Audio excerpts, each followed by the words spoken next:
So it's wonderful to be here in this Episcopal church. I just love this sanctuary. I was talking to Nicola about it before we entered. I'm so glad you've been able to call this space your home for the last year as you prepare to enter your new permanent space. It's particularly interesting because earlier in this week was St. Nicholas's Day, popularly known as Santa Claus, who, among other things, such as giving gifts to little children for the birth of Jesus, is also known for having punched the Unitarian bishop for believing in the unity of the divine rather than the Father, the Son, and the Holy Spirit. So it is only fitting that we are here at this time of year. And so this brings me to our message this morning, our message about the principles and sources of our Unitarian Universalists Association, which are broad promises that our congregations enter into to do work in the world and the theological premises from which they derive. You see, our second principle on justice, equity, and compassion in human relations reminds us that our congregational promises are not only grounded in individual belief, but they are also systemic. They are necessarily bound up in the impact of our beliefs on the workings of the entire world. And yet, our ability to live out our second principle must begin here in our own communities. Justice, equity, and compassion, which I'll collectively call mercy, requires us to acknowledge pain and suffering caused by unfair treatment in our communities. Say with me, mercy requires fairness. Mercy requires fairness. Mercy requires us to commit to repairing broken relationships when we transgress against one another. Mercy requires repair.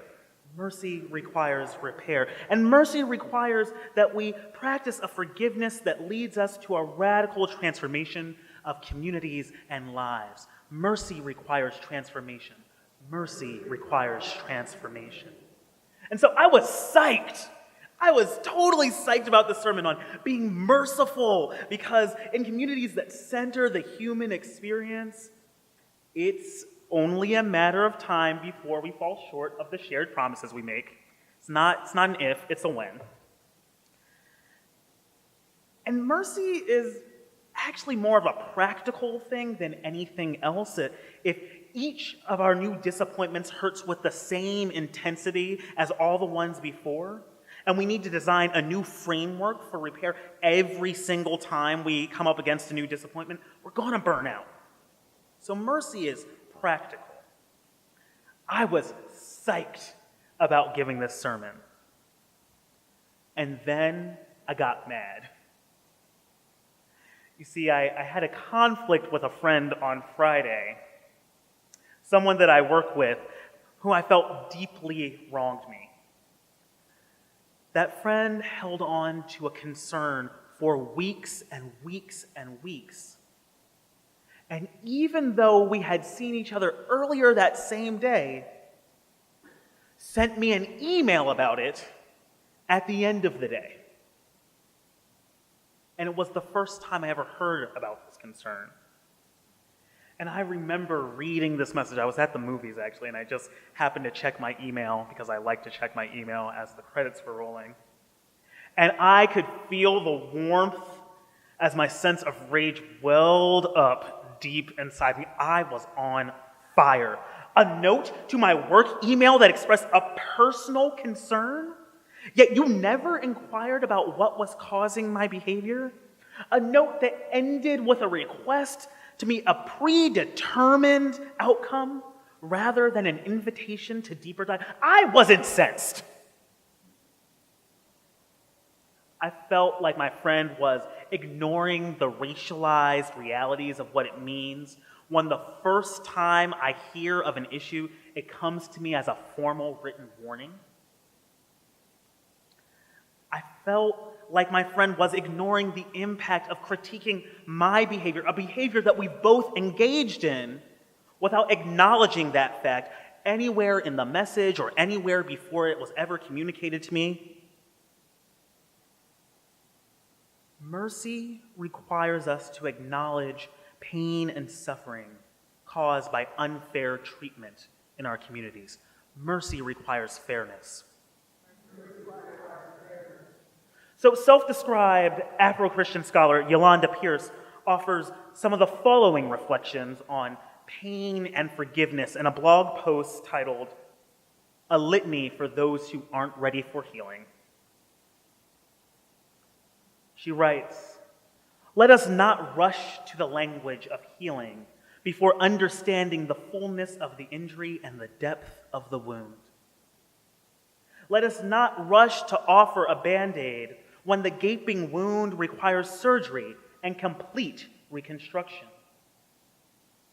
Let us not offer false equivalencies, thereby diminishing the particular pain being felt in a particular circumstance, in a particular historical moment. Let us not speak of reconciliation without speaking of reparations and restoration, and how we can repair the breach and how we can restore the loss. We cannot heal if we do not acknowledge the pain and suffering in our communities. We cannot heal if we don't recognize the disproportionate racial, gender, and socioeconomic conditions that mean some people are suffering more before they ever even come into our sanctuaries. Hasty forgiveness, you see, is a tool of white supremacy designed to silence we who are hurting while distracting us from the real work of sharing the burden of pain as well as the joy of celebration in our communities. We must acknowledge and sit in the pain and suffering in our communities. We must sit in the pain and suffering in our world because we are all connected throughout all space and all time. So after reading this email, I texted my friend and asked if we could talk. We got on the phone and I acknowledged that the concerns that they had raised were valid and I would do my best to address them in the future. I also articulated my pain and frustration at receiving the concerns in the way that I did by email, and I highlighted the formality and severity of receiving a written warning for an issue I did not even know was a concern until I received the message. I offered alternative communication methods for raising concerns in the future, and I explored with my friend why the issue had merited an email in the first place. Through our dialogue, I learned that the intention of writing was to give me the time and space to process what was said, even though the impact of a written warning had failed to live up to that intention. Mercy requires that we commit to repairing broken relationships when we transgress against one another. Mercy requires repair. So when we speak of transgressions or going beyond a boundary, we simultaneously acknowledge that there is some pre-established operating principle or standard of behavior in those relationships. Transgressions, however, can occur whether or not everyone's in agreement. And we don't have to agree about anything about what that boundary is. Transgressions can still occur. Transgressions might show up as willful violence. They might also show up as negligent microaggressions. That's that like sin of omission type stuff.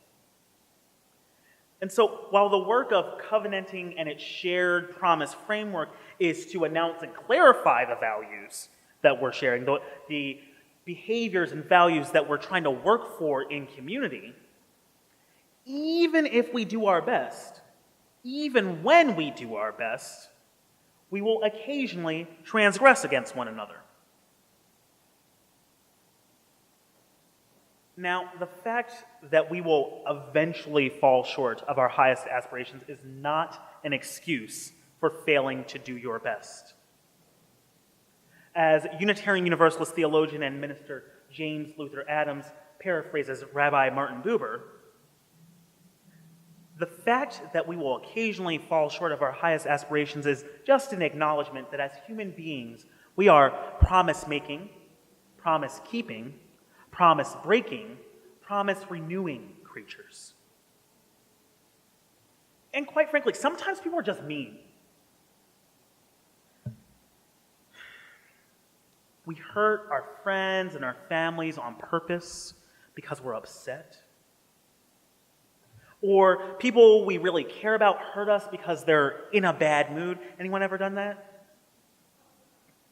Yeah, I thought so.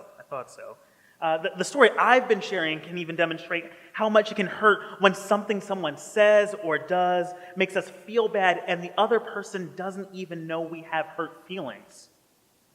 And even worse yet, it can feel awful when we accidentally make someone we care about feel bad and we don't know why they're feeling that way. So when we break a promise through a transgression, we are still connected through the pain and disappointment that might arise from failing to uphold that promise.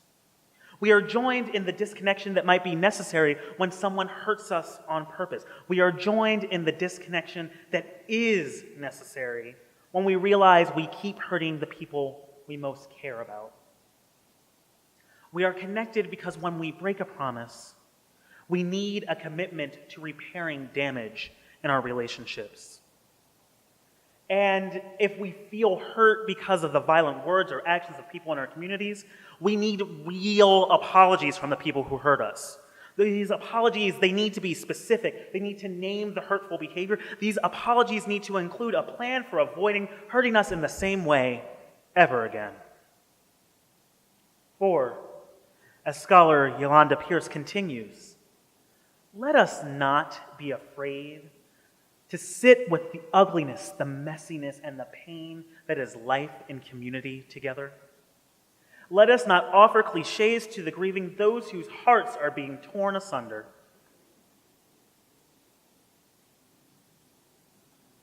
I felt good at the end of the phone call with my friend, but I was still angry.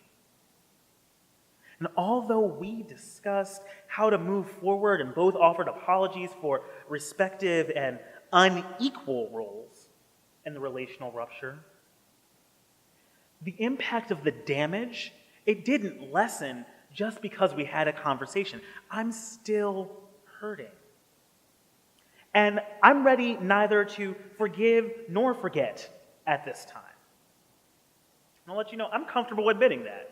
I'm comfortable admitting that I am in this place with this conflict because forgiveness is a process that takes time. And mercy requires that we practice forgiveness that leads to the radical transformation of communities and lives. Mercy requires transformation. Again, forgiveness is a process that takes time. Forgiveness is a process that takes time. And depending on the level of pain, the process can be longer or shorter. And the ability to forgive resides with we who are hurting. Forgiveness has to be offered. Forgiveness is an experience that impacts all who conflict, but it is also improper to expect forgiveness simply because we have apologized. Forgiveness is earned through a process of reconnecting and trusting before one can freely offer it. Now, this reminds me of something that French philosopher and social scientist Jacques Derrida, also known as the father of deconstructionism, it's about to get real in a moment, so stick with me. He offers the following comments on the seemingly transactional nature of forgiveness that U.S. and European society encourages us to engage in his essay that he wrote toward the end of his life called On Forgiveness. Each time forgiveness is at the service of a finality, be it noble or spiritual, atonement or redemption, reconciliation, salvation, each time that it aims to reestablish a normality, social, national, political, psychological, by a work of mourning, by some therapy or ecology of memory, then the quote-unquote forgiveness is not pure, nor is its concept. Forgiveness is not, it should not be normal, normative, normalizing. It should remain exceptional and extraordinary in the face of the impossible, as if it interrupted the ordinary course of temporality. Sit with that. Derrida's point is that forgiveness needs to be the exception and not the rule in human relationships. Both our capacity to forgive and the experience of being forgiven should shock us so much that it is as if time itself has broken down. Forgiveness is a process that breaks time.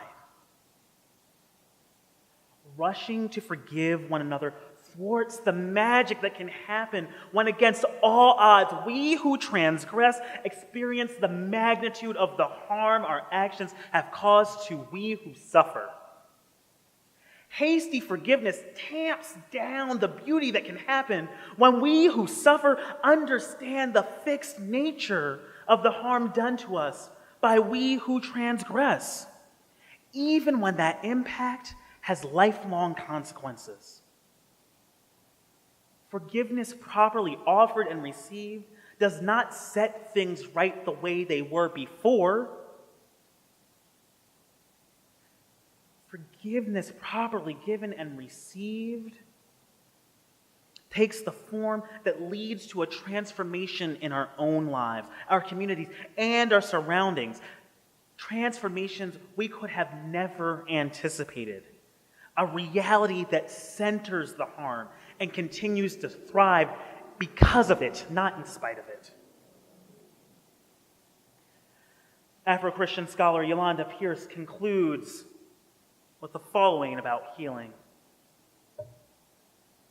Instead, let us mourn black and brown men and women, those killed extrajudicially every 28 hours. Let us lament the loss of a teenager dead at the hands of a police officer who described him as a demon. Let us weep at a criminal justice system which is neither blind nor just. Let us call for the mourning men and women and wailing people, those willing to rend their garments of privilege and ease and sit in the ashes of this nation's original sin. Let us be silent when we do not know what to say.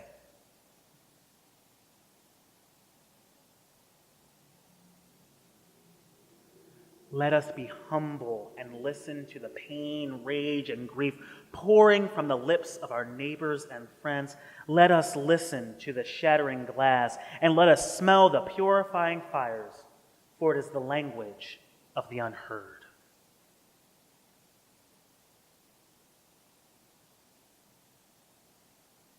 See, when we affirm and promote justice, equity, and compassion in human relations, when we affirm mercy, we must acknowledge the pain and suffering caused by unfair treatment in our communities. Mercy requires fairness.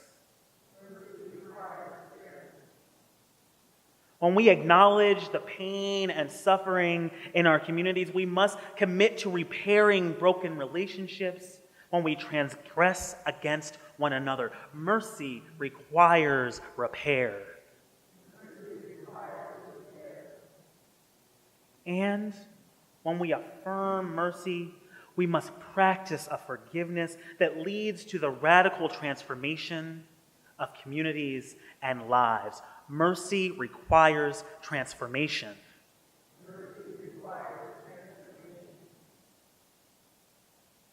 We know that when we do our best, we will still mess up along the way. We know that suffering does not ease because of this reality, and we know that the form of forgiveness that we need is in order for us to thrive, and it is exceptional beyond any measure. Forgiveness is a structure that takes time and breaks time, and mercy leads us to an improbable transformation of the spirit and of our religious communities. And so, my friends, I ask that you go forth from this place. Go forth and practice the kind of mercy that we need, the kind of mercy that requires fairness, repair, and transformation. Get it done. Amen, and blessed be.